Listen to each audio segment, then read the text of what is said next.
हरे कृष्ण। आज इस सुंदर दामोदर अष्टकम के श्लोक संख्या 6 पर, ठीक है। नमो देवो दामोदर आनंद विष्णु प्रसीद प्रभु दुख जलाब्धिमाग्नम् कृपा दृष्टि वृष्यति दीनांबतानु विहारेश मामग्नम् अधियक्षिरेश।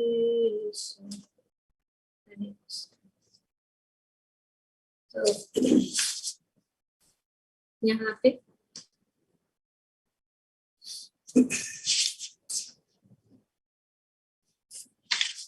इस श्लोक में नमो देवो दामोदर, नमो देवो दामोदर अनंत विष्णु।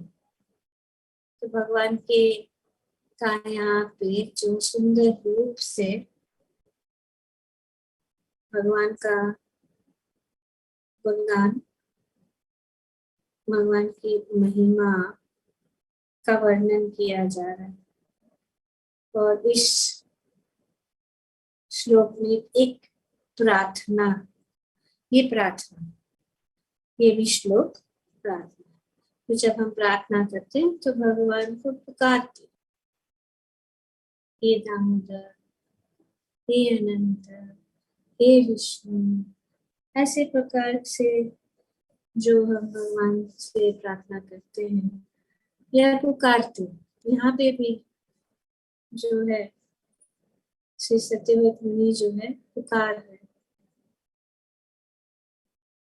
नमो देव। देव मतलब उनका दिव्य रूप, भगवान का रूप, भगवान का सौंदर्य, भगवान की महिमा, भगवान की शक्ति। तो नमो, नमो, नमन इसको कर रहा आपकी, नमो देव आपके सुंदर रूप। और जैसे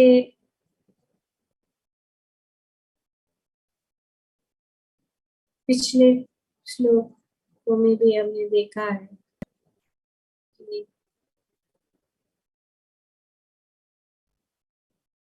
श्री सत्यव्रत मुनि कहते हैं कि हमें कोई वरदान नहीं चाहिए, बस हमें जो है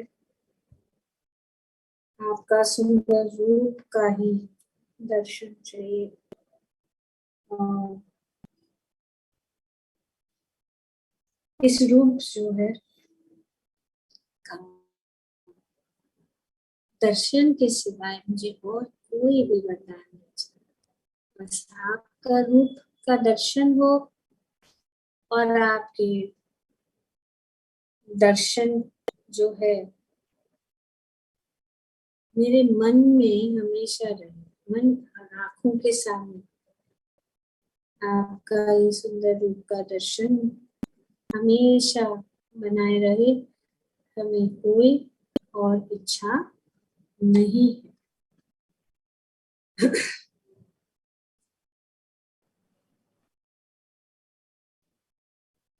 तो ये जो प्रत्यक्ष दर्शन हर एक को संभव है।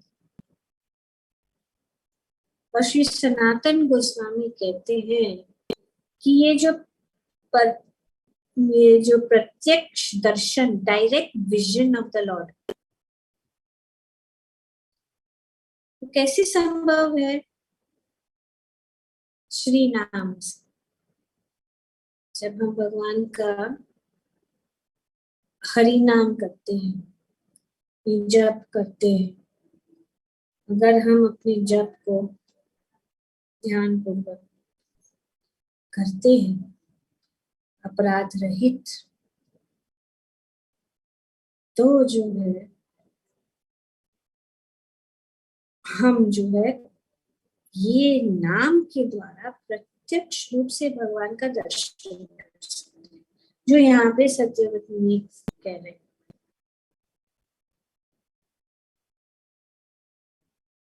See, the direct vision is possible only through Sri Nam, only by Sri Nam. और संकीर्तन यज्ञ, हरे नाम एव केवल। संकीर्तन यज्ञ जो है परम आनंद या भगवान को प्राप्त करने का सरल, सुगम और गारंटीड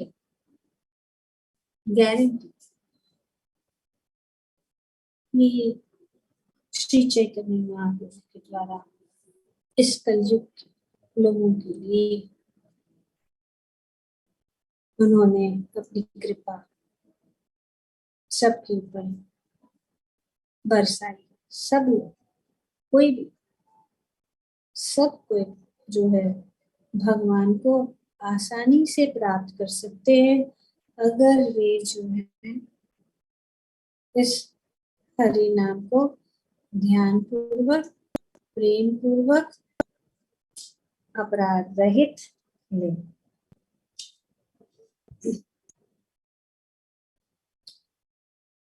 सो नमो देवो दामोदर, हे दामोदर, हे अनंत, हे विष्णु, आप जो है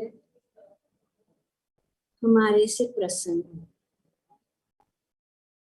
क्योंकि जब भगवान प्रसन्न हो जाते हैं तो वे दर्शन दे देते, जैसे कि ब्रह्मा जी का हम उदाहरण पढ़ ही रहे हैं कि भगवान प्रसन्न हो ब्रह्मा जी की प्रार्थना से, और वे उनके आंखों के सामने प्रकट हो। ध्रुव महाराज उनकी भक्ति से प्रसन्न हो, प्रहलाद महाराज, उदाहरण ये।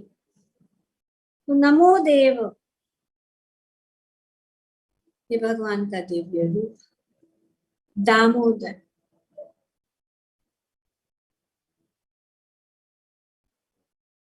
इस लीला में हम देखते हैं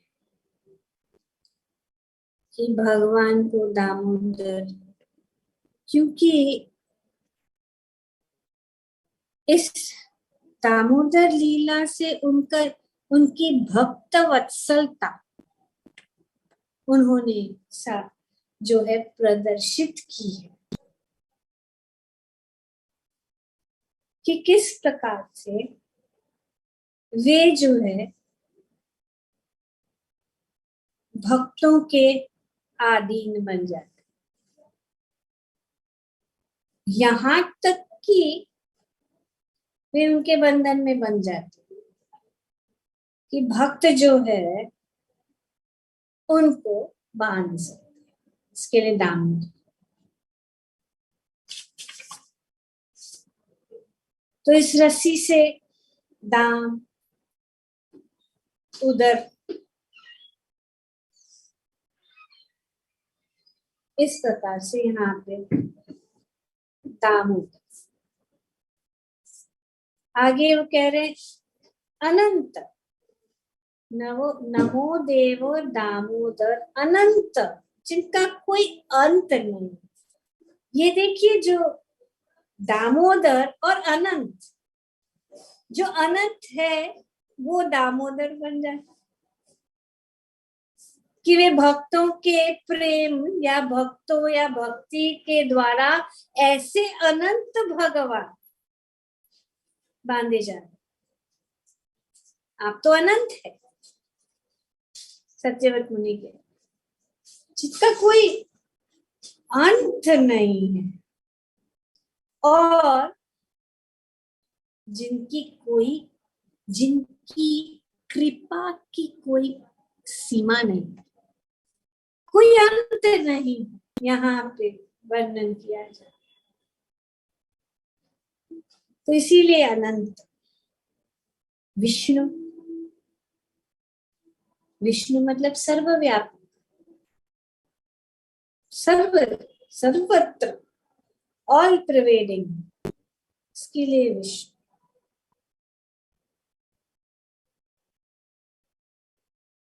हाँ, तो यहाँ पे जैसे वे सब जगह है,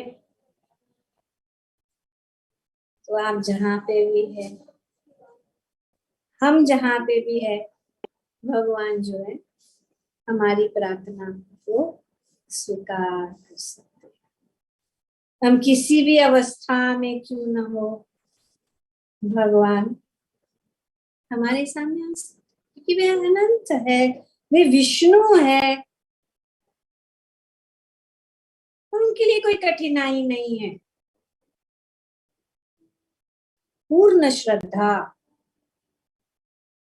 ये होना चाहिए। रंच मात्र भी अगर कोई संदेह हो तो मुश्किल।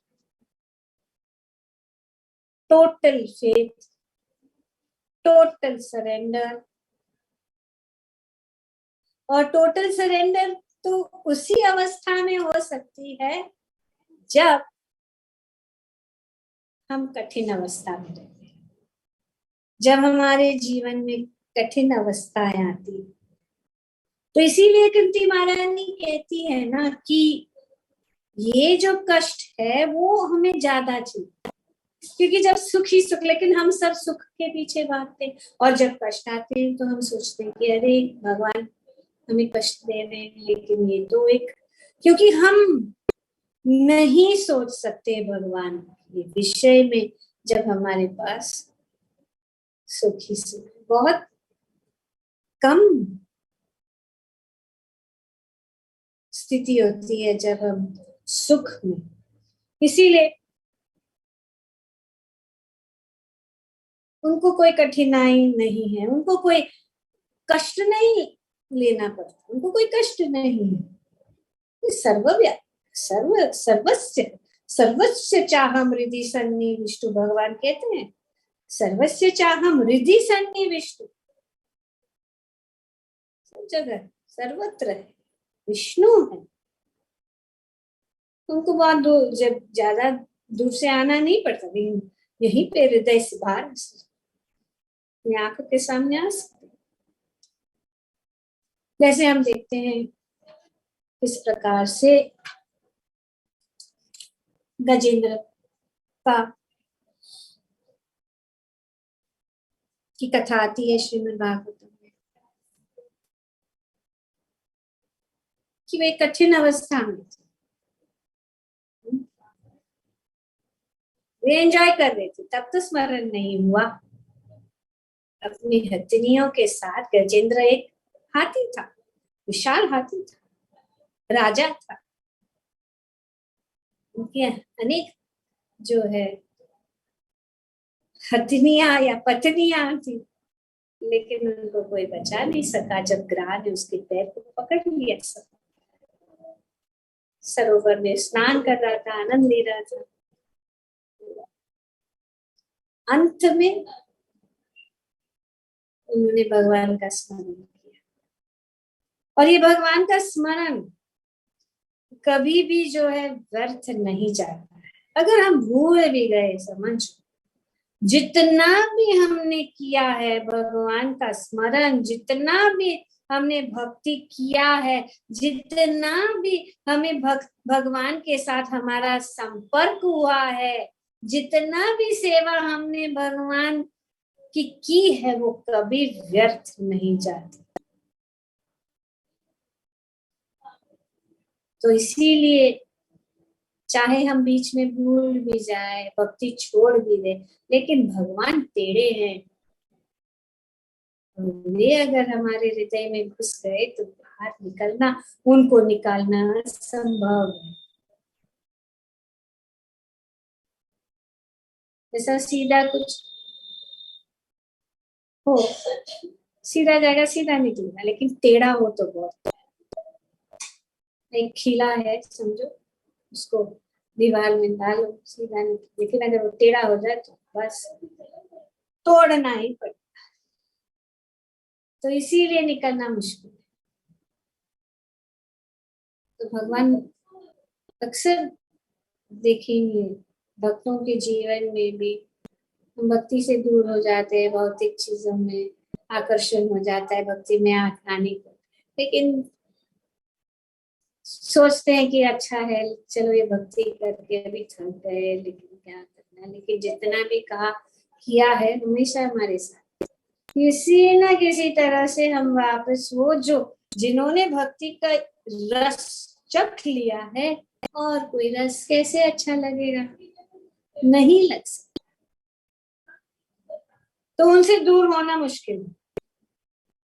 तो इसीलिए ब्रिज में यहाँ पे कहा गया है कि सावधान, यमुना के तट पर मत जाओ, क्योंकि वहां पे काला जो है सांप, वो ढस लेगा तो बस फिर फिनिश, आप बच नहीं पाएंगे। तो इस प्रकार से वे जो है ऐसे कहते हैं कि संभलिएगा, कान्हा जो है उनसे बचकर रहना, वो तो सबको जो है लूट लेगा,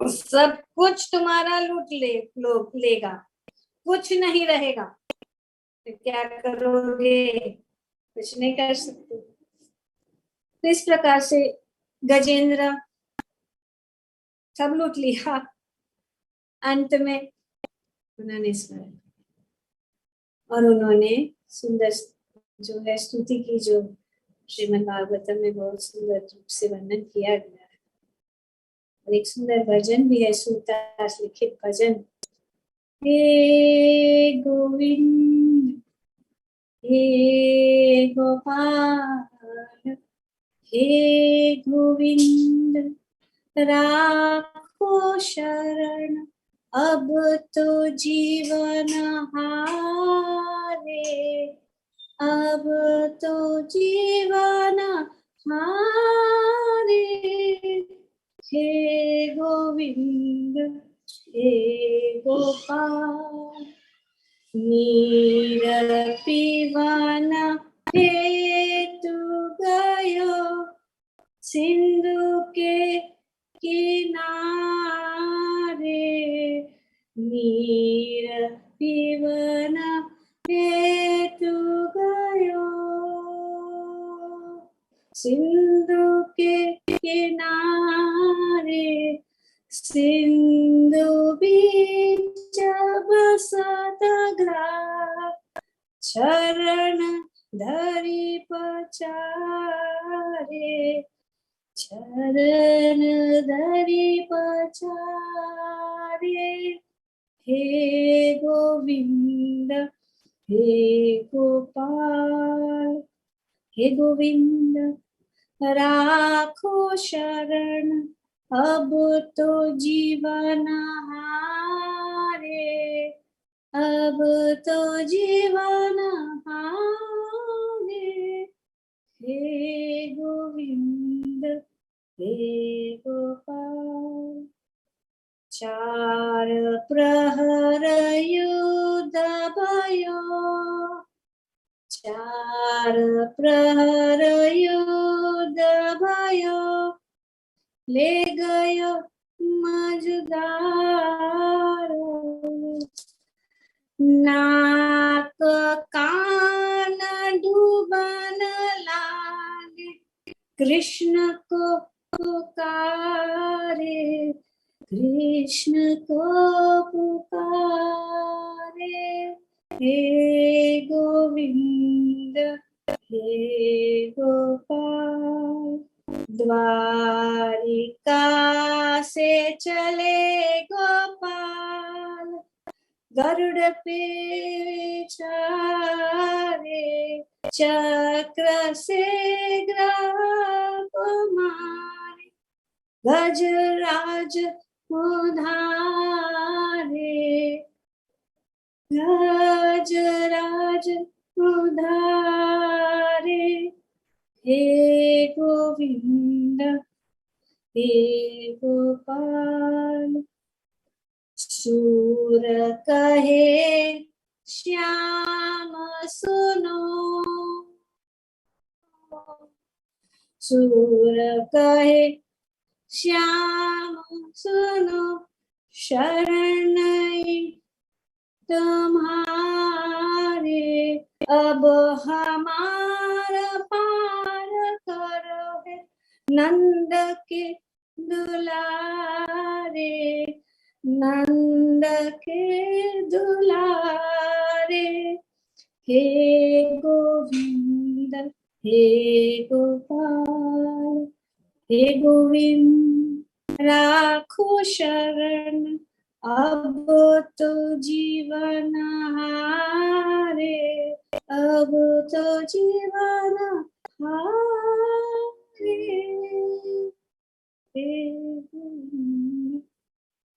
हे गोपाल। तो यहाँ पे भगवान विष्णु में सर्वव्यापक है, तो इसीलिए सत्यव्रत मुनि कह रहे हैं, हे दामोदर, हे अनंत, हे विष्णु, आप कृपया करके मुझसे प्रसन्न हो जाए, क्योंकि जब आपकी दृष्टि मेरे ऊपर पड़ेगी तो मैं जो इस संसार रूपी सागर में डूब रहा हूं, आप मुझे उनसे बचा सकेंगे। प्रसिद्ध प्रभो दुख, इस दुख के संसार, प्रसिद्ध मतलब प्रसन्न हो जाए, और आपकी कृपा मुझके ऊपर, क्योंकि आप प्रभु, प्रभु प्रभु मतलब कंट्रोलर, आप ही तो कंट्रोलर है ना। तो इसीलिए जलाब्दी, जल रहा माग्नम, जलाब्दी मां, इस दुख के सागर में, इस दुख भरे संसार में मैं जल रहा हूं, मैं डूब रहा हूं।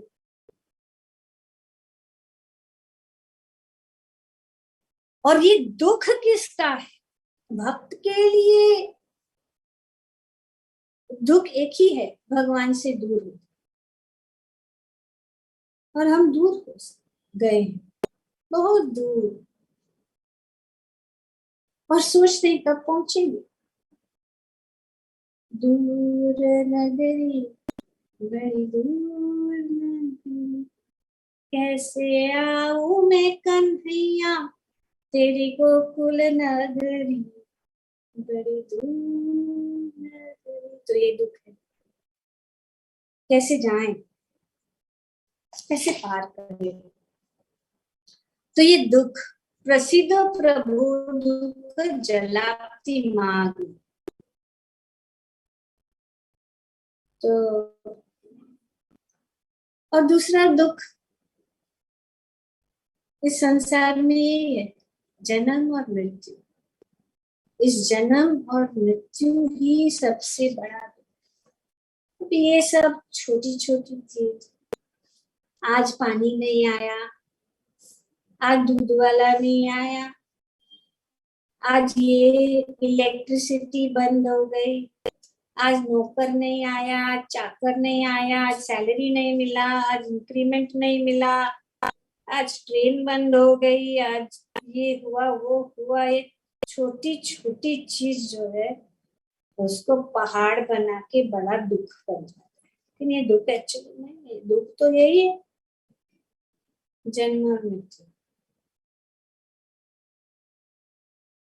तो ये जल यही है। और इससे जो है यहाँ पे मैं बहुत दुखी हूँ। यहाँ पे सत्यव्रत मुनि कह रहे कि आपकी दूरी, और मैं अज्ञान में कि मैं इस प्रॉब्लम को कैसे सॉल्व करूँ।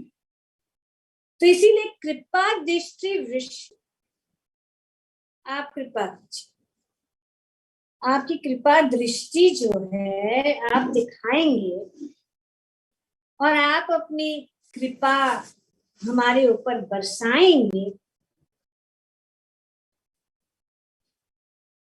और आप अक्षी दृश्य, आप हमारे आंखों के सामने आ जाए। और जब आप हमारे आंखों के सामने आ जाएंगे तब सब प्रॉब्लम सॉल्व। तब क्या दुख है? कोई दुख नहीं। जब भगवान हमारे साथ है और भगवान हमारे नेत्र के सामने जब प्रस्तुत हो जाते हैं तो सब दुख दूर हो जाते हैं। बोलो श्री दामोदर अष्टकम की जय, श्री रघुनाथ की जय। Thank you. सो आज हमने छठा श्लोक, जिसके पास हिंदी का सॉन्ग बुक है, Udranga Mataji, as usual, you're ready with the book. Just read the translation. I'll read in English first. O Supreme Godhead, I offer my respectful obeisances unto you. O Damodar, O Ananta, O Vishnu, O Master, O Lord. Be pleased upon me by showering your glance of mercy upon me. Deliver this poor ignorant fool who is immersed in the ocean of worldly sorrows and become visible to my eyes. Yes. हरे कृष्ण माता जी। हे भगवान, मैं आपको प्रणाम करता हूँ, मैं आपको प्रणाम करता हूँ। हे दामोदर, हे अनंत, हे विष्णु, हे नाथ, मेरे प्रभु, मुझ पर प्रसन्न हो जाइए। मैं दुखों के सागर में डूबा जा रहा हूँ। मेरे ऊपर अपनी कृपा दृष्टि की वर्षा करके मुझ दीनहीन शरणागत का उद्धार कीजिए और मेरे नेत्रों के समक्ष प्रकट हो जाइए। Hare Krishna. Thank you. Thank you very much. Ashishwari Mataji, are you ready? Not yet?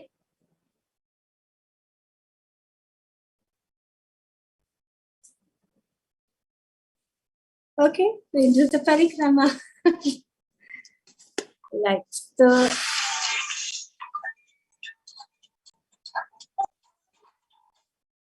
Hare Krishna. तो ये के बाद बात कर सकते हैं क्लास में।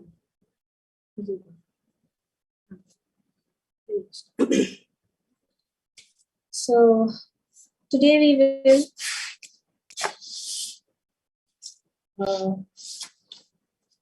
कंटिन्यू आवर परिक्रमा। तो आज हमारा परिक्रमा कहाँ पे है? हम शांतनु कुंड।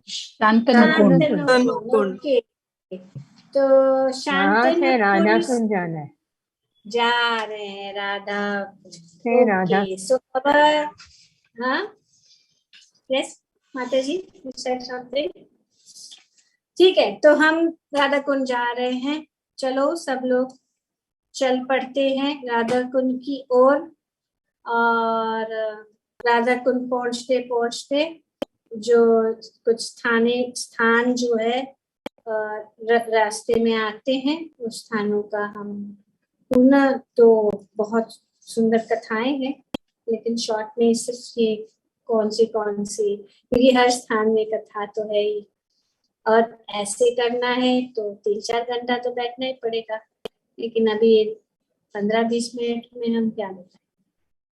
तो जैसे हम राधा कुंड की ओर आगे बढ़ते हैं तो खेचड़ी एक गांव है जहाँ पे पूतना का जन्म हुआ था।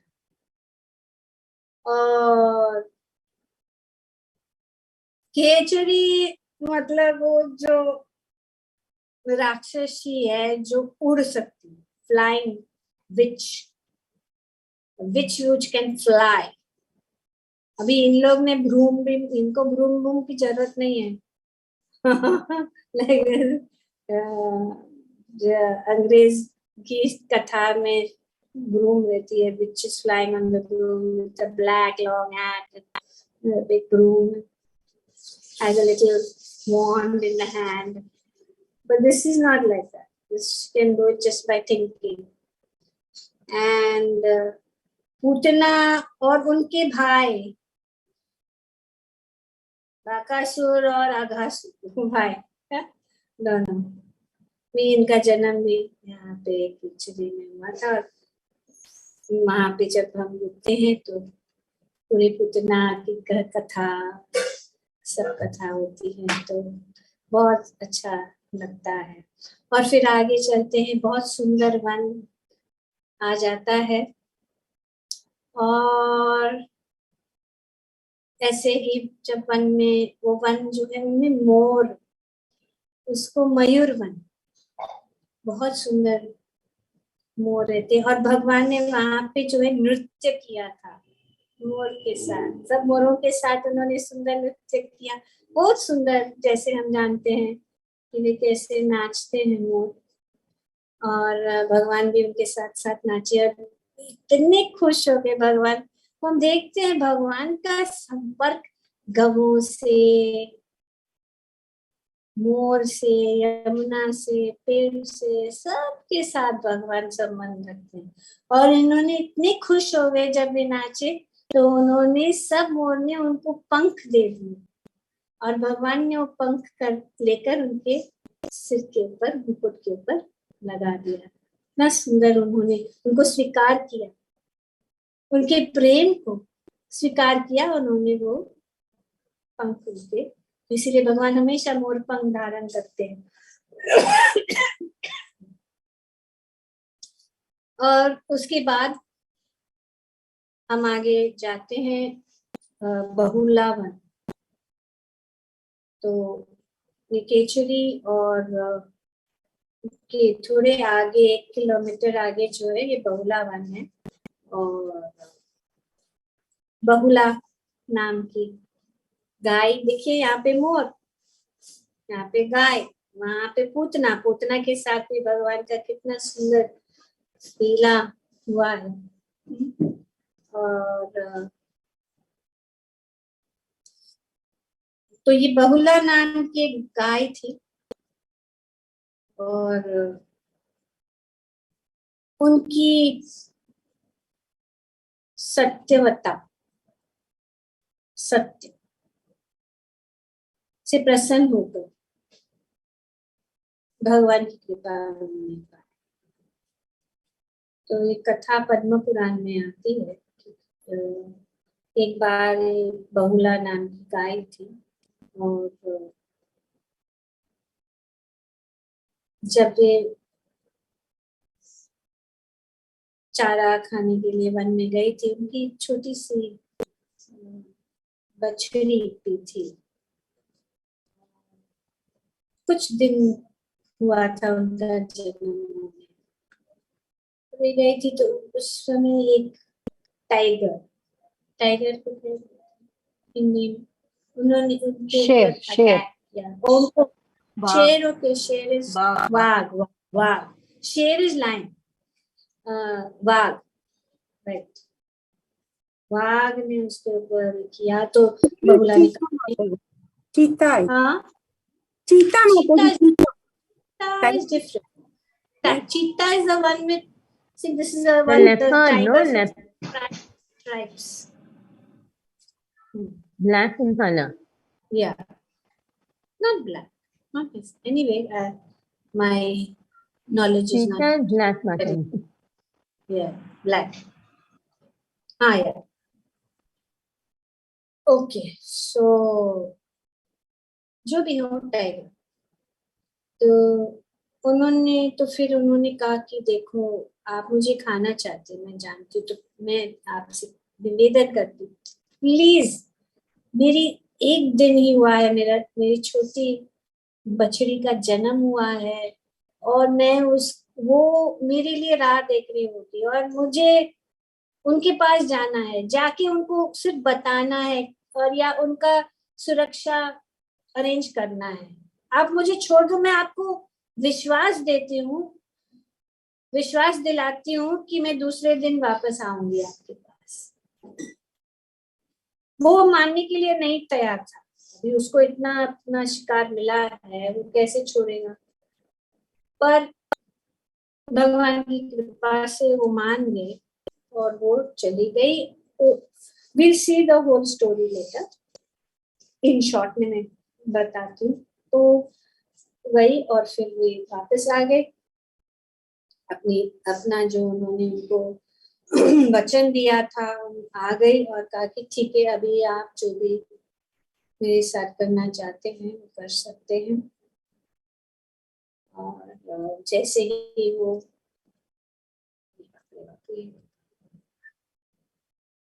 चार्जर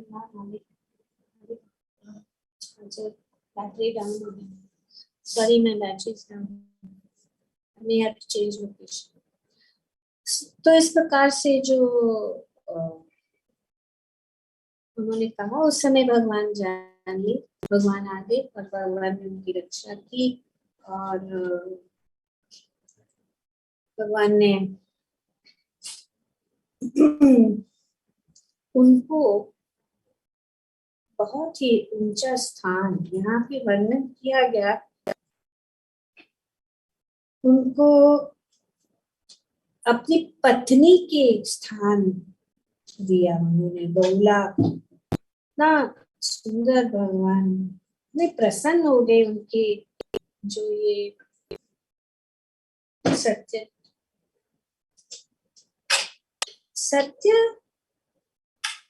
धर्म का एक खंबा, धर्म के 4 खंबे हैं। कौन से हैं 4 खंबे, किसको पता है? धर्म के 4 खंबे कौन से? 4 pillars of religion। सत्य सूची दया तप, सत्य सूची दया तप। यस, सत्य सूची, दया और तपस्या, austerity, cleanliness, truthfulness, and what is the last one? Mercy, Truth, mercy। तो ये 4 खंभ, तो इसीलिए जो 4 नियम हमें बताए गए, ये 4 खंभों को बनाए रखने के। No meeting, no meat eating, मांस मच्छी नहीं खाना, अंडा नहीं खाना। उससे क्या, कौन से धर्म का खंबा? दया, right, mercy। If we are killing innocent animals, then how will we expect any mercy from anyone? No mercy।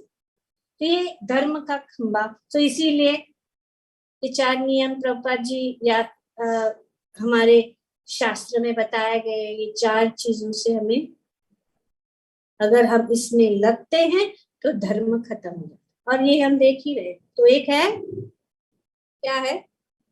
दया। दूसरा है क्लेanलीनेस। क्लेanलीनेस से कौन सा खंबा? सूची, क्लेanलीनेस से सूची। तो इसके लिए no illicit sex, no illicit sex, No intoxication. No illicit illicit sex, sex, गैर स्त्री और पुरुष के साथ संबंध, वो तो चल ही रहा है, तो कहां से धर्म चलेगा? सेकेंड, थर्ड क्या है? तपस्या। तपस्या, यस उद्रंगा। no intoxication, Mataji, तपस्या, no intoxication, नशा पान, नशा करना, चाय कॉफी पीना। तपस्या, नो इंटॉक्सिकेशन। और चौथा क्या है? which gambling for truthfulness। Yes, gambling for truthfulness. तो जब जो जिन लोगों को, मतलब इंटॉक्सिकेशन मतलब किसी भी चीज की इंटॉक्सिकेशन। मैं चाय के बिना नहीं रह सकती, वो तपस्या नहीं कर सकती। शराब के बिना नहीं रह सकती, सिगरेट के बिना नहीं, इसीलिए ये मना है। नो चाय, no coffee, no cigarette, no alcohol. और चौथा है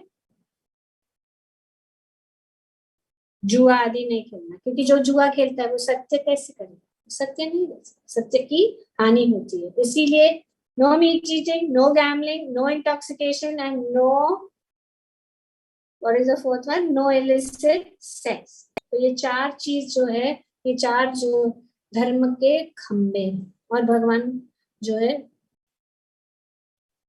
धर्म संस्थापनार्थाय, धर्म के संस्थापक है। और यहाँ पे बहुला का ट्रूथफुलनेस, ऑनेस्टी को देखकर वे प्रसन्न हुए, इसलिए उन्होंने उनको पत्नी रास्ता। और यही जो है बहुलावन, बहुला का जो ये लीला है, उसी दिन जो है ये राधा कुंड का प्रकटीय दिवस है, इसीलिए बहुलाष्टमी कहते। तो राधा कुंड का प्रकटीय दिवस जो है बहुलाष्टमी के नाम से, भगवान की पटरानी पत्नी। तो इस प्रकार से जो है नाम। तो बहुलावन से गुजरते हुए हम जो है संकर्षण कुंड की ओर आते हैं। संकर्षण कुंड से यहाँ पे भी जो है सुंदर बहुला का एक मंदिर है। एक्चुअली जो टाइगर एक्चुअली यमराज, तो उस मंदिर में बहुला, यमराज और कृष्ण तीनों का। तो भगवान हमारे टेस्ट बहुत करते हैं, तो टेस्टिंग टाइम होता है।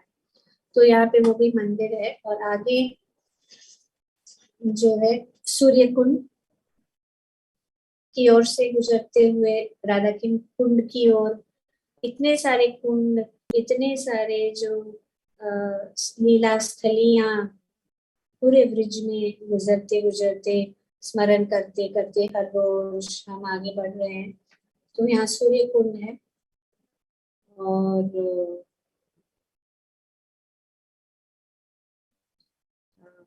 सूर्य देव जब भगवान प्रकट हुए तो बहुत सारे देवता जो कि भगवान का दर्शन देने के लिए वहाँ आए, और सूर्य देव भी आए, और इसीलिए उन्होंने वहाँ स्थान जो है का नाम सूर्य कुंड। जैसे हम जानते हैं कि सूर्य देव जो यमुना देवी, यमुना जी के पिता है। यमुना जी का भाई कौन है? यमराज। यमराज।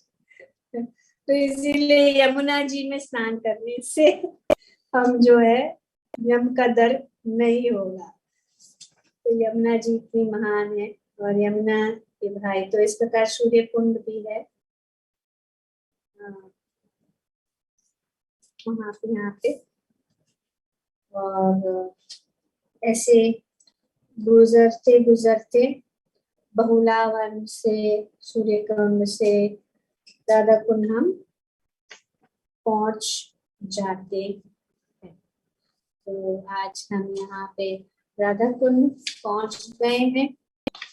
और जैसे हम जानते हैं सबसे उच्च स्थान जो है राधा कुंड है।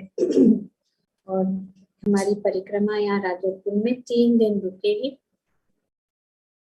और राधा कुंड पहला दिन या कल जो है गोवर्धन परिक्रमा होगा, उसके बाद में राधा कुंड की परिक्रमा होगी, बहुलाष्टमी होगी।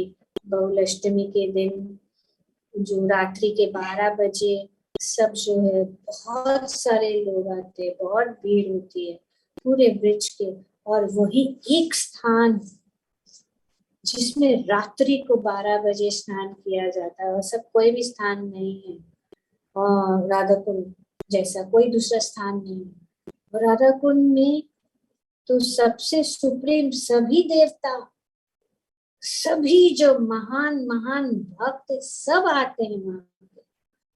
उस समय स्नान करना 12 बजे रात को, जो भी उस समय स्नान करता है उनकी भक्ति तुरंत उनको प्रेम भक्ति प्राप्त हो जाती है। इतनी महिमा है इस राधा कुंड की महिमा तो अनंत है।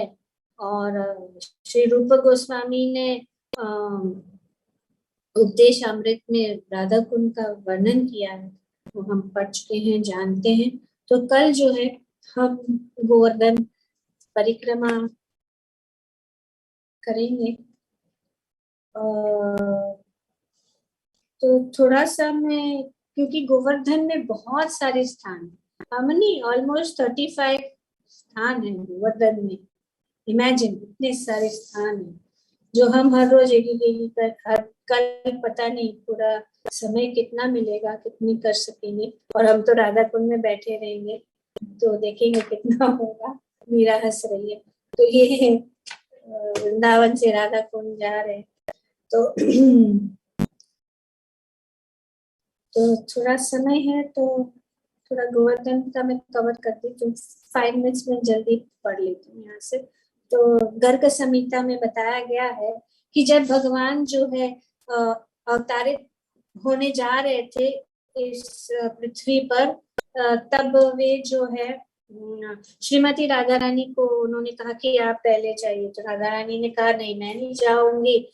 जिस स्थान पे यमुना जी नहीं है, जिस स्थान पे गोवर्धन नहीं है, जहाँ वृंदावन नहीं है, मैं नहीं जा सकता। वृंदावन नहीं, यमुना नहीं, नहीं रे जाऊं, नहीं रे आओ, वही कुंठ नहीं रे आओ, तो नहीं जाएंगे। राधा रानी बोले नहीं, जहाँ पे वृंदावन नहीं है, जहाँ पे धाम नहीं है, गोलोक धाम नहीं है, जहाँ पे यमुना जी नहीं है, जहाँ पे गोवर्धन नहीं है, मैं नहीं जाऊंगा। जाऊंगी तो भगवान ने कहा ठीक है। तो उन्होंने गोलोक वृंदावन का वही स्वरूप जो है यहाँ पे इस धरा धाम पर वृंदावन में जो भूमि में, यहाँ पे भूलोक में उन्होंने प्रकट किया। पर गोवर्धन जी जो है पहले तुरंत नहीं आए। गोवर्धन तुरंत ब्रज में नहीं आए। वे जो थे वे द्रोणाचल के पुत्र के रूप में वहां पे जो है सालमाली द्वीप में उनका प्रकट्य हुआ। और एक दिन जो है पुलत्स्य ऋषि जो है वैसे भ्रमण कर रहे थे और ये सालमाली द्वीप में पहुंचे, और उन्होंने जब गोवर्धन को देखा, उनके स्वरूप को देखा, वो इतने आकर्षित हो गए उनकी खूबसूरती को कि उन्होंने कहा कि मुझे ये चाहिए। तो वे पहाड़ के रूप में ही थे। तो उन्होंने देखा तो उन्होंने उनके पिता को कहा कि मुझे उनको साथ में ले जाओ। जैसे ही उन्होंने ऐसे कहा तो द्रोणाचल पर्वत जो है वो बहुत ही दुखी हो गया, और गोवर्धन भी बहुत दुखी हो गए कि हम जो है, मैं अपने पिता से जो है दूर हो जाऊंगा।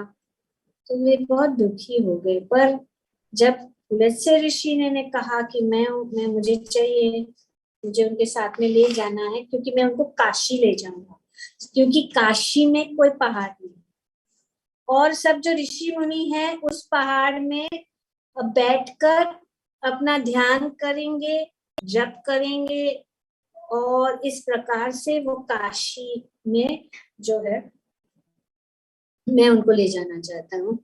और शिव जी के जो भक्त है वहां पे वे जो है अच्छा उनका स्मरण कर सकते हैं।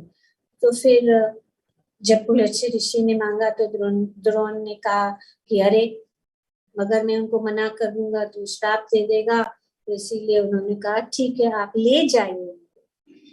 पर गोवर्धन ने कहा ठीक है मैं आपके साथ आने के लिए तैयार हूँ, लेकिन अगर आपने मुझे नीचे रख दिया तो मैं वहीं पे स्थित हो जाऊंगा, मैं उठूंगा नहीं वहां से। तो इस प्रकार से पुलत्स्य ऋषि जो है उनको अपने हाथ में उठाकर जा रहे थे, और जैसे वे गुजर रहे थे काशी की ओर जा रहे थे, ये ब्रज भूमि की के ऊपर वे जो है जाने लगे। जैसे भी जाने लगे तो गोवर्धन को स्मरण आ गया वृंदावन का, और उन्होंने कहा कि ये तो भगवान का स्थान है, यहाँ भगवान आने वाले हैं, प्रकट होने वाले हैं, लीला करेंगे, मेरे ऊपर गाय चराएंगे, मेरे ऊपर खेलेंगे, मेरे ऊपर कूदेंगे और ग्वाल बालों के साथ सुंदर सुंदर लीलाएं करेंगे। तो फिर उन्होंने सोचा कि मुझे यहाँ से नहीं जाना। तो वे क्या हो गए, वे भारी होते गए, बहुत भारी होते गए, भारी होते गए, इतने भारी होते गए कि पुलत्स्य ऋषि उनको उठा नहीं पाए, और उन्होंने उनको जो है वहीं पे नीचे रख दिया। और वे भूल गए कि उन्होंने ऐसा शर्त किया था, वे भूल गए और वे स्नान के लिए चले गए। और फिर जब आए उठाने की कोशिश की, उठा नहीं पाए, और इस प्रकार से वे जो है गोवर्धन ब्रिज में स्थित हो गए। और जैसे ही स्थित हो गए, पुलत्स्य ऋषि ने बहुत कोशिश की, तो उनको फिर क्रोध आया और उनको श्राप, गोवर्धन को श्राप दे दिया कि हर दिन तुम एक राय के दाने के समान नीचे धंसते जाओगे, धंसते जाओगे, धंसते जाओगे। तो यहाँ पे वर्णन किया गया कि पहले जो है गोवर्धन बहुत ऊंचे थे। अभी ही अगर हम जाते हैं गोवर्धन परिक्रमा, हम सोच रहे हैं कि इस साल हमसे होगा कि नहीं होगा, 8-9 घंटे तो लग जाते हैं। अगर पूरा गोवर्धन का परिक्रमा करते हैं तो नाक में दम आ जाता है। और भगवान ने इतना विशाल गोवर्धन को अपनी बाई हाथ के छोटी उंगली के नाखून के ऊपर 7 दिन और 7 रात उन्होंने उठाया, और उसके ऊपर से भारी भारी वर्षा, जो इंद्र ने मूसलाधार वर्षा बरसा रहे थे कि उसको दबाया और वो उनके हाथ से गिर जाए, लेकिन भगवान ने इतने दिन उन्होंने ये गोवर्धन को उठाया। तो पहले जो है गोवर्धन का जो हाइट था, यहाँ पे कहीं पे मैंने पढ़ा था, इसमें वर्णन किया गया कि काफी योजन ऊंचे थे, हाँ गोवर्धन। और I'll let you know tomorrow, I just can't find it. तो आज जो है वे सिर्फ कुछ 80 फीट का हाइट है, और 23 किलोमीटर का परिक्रमा है, 23 किलोमीटर चलना पड़ता है।